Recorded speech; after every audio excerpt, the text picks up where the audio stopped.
হজরত আমেনা রাদিয়াল্লাহু তাআলা আনহা যখন আমাদের প্রিয় নবী হজরত মুহাম্মদ সাল্লাল্লাহু আলাইহি ওয়াসাল্লামকে গর্ভে ধারণ করেন, তখন গর্ভধারণের মাত্র কয়েক মাস অতিবাহিত হয়েছে। এই কয়েক মাসেই শুরু হয় এক অলৌকিক বিস্ময়কর অধ্যায়।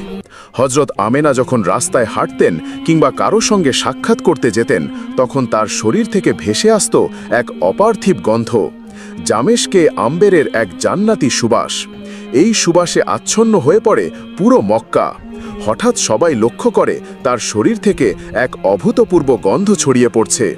এটা কোনো দুনিয়ার সুগন্ধ নয়, এটি যেন জান্নাতি মেশকে আম্বরের একটি সৌরভ, যা নিঃসন্দেহে ছড়িয়ে পড়ছে মক্কার অলিতে গলিতে। এই গন্ধ কেবল একবার নয়, প্রতিবারই টের পাওয়া যায়। মানুষের মনে কৌতূহল জন্ম হয় এবং গুঞ্জন ছড়িয়ে পড়ে পুরো মক্কায়। লোকেরা বলে, কিভাবে সম্ভব?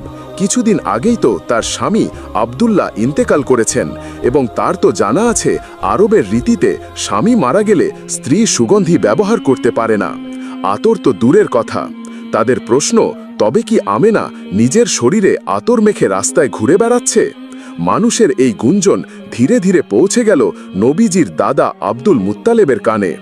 মানুষের কাছে এমন কথা শুনে আব্দুল মুত্তালেব অত্যন্ত চিন্তিত হয়ে উঠলেন। অতঃপর একদিন তিনি বাড়িতে ফিরে নিজের স্ত্রীকে ডেকে বললেন, শোনো, আমার ছেলে আব্দুল্লাহ ইন্তেকাল করেছে। মাত্র কয়েকদিন হয়েছে, কিন্তু আমার পুত্রবধূ আমেনাকে নিয়ে লোকেরা নানা কথা বলছে। লোকেরা বলে আমেনা আতর মেখে রাস্তায় বের হয়, তার শরীর থেকে আতরের গন্ধ ছড়িয়ে পড়ে। এই সম্পর্কে তুমি কি জানো কিছু? তার স্ত্রী গভীরভাবে নিঃশ্বাস নিয়ে বললেন, ওগো স্বামী, তুমি মানুষদের গন্ধ পাওয়ার কথা বলছো, অথচ আমি যখন তার সঙ্গে গোসলখানায় যাই, সে যখন গোসল শেষে বের হয়, তখন সমস্ত ঘর যেন আতরে ডুবে যায়। মনে হয় কেউ যেন গোসলখানায় জান্নাতি মেশকে আম্বর ঢেলে রেখেছে। এত মনোমুগ্ধ গন্ধ, যা এই মক্কা নগরীতে কোথাও মেলে না। আমি নিজেও তো অবাক হয়ে যাই, আমেনা কোথা থেকে পেল এত অপার্থিব সৌরভ?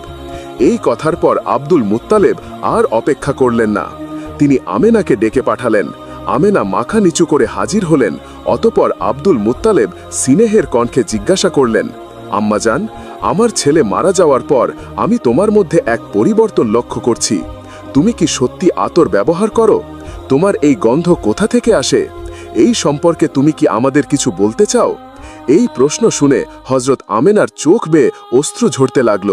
তিনি কাপা কণ্ঠে বলতে লাগলেন, আব্বাজান, অনেক দিন ধরে বলতে চাইছিলাম, বলা হয়ে উঠছিল না, কিন্তু আজকে যখন আপনি নিজেই জানতে চাইছেন, তখন না বলেও পারছি না। আব্বাজান, আমি কোনো আতর ব্যবহার করি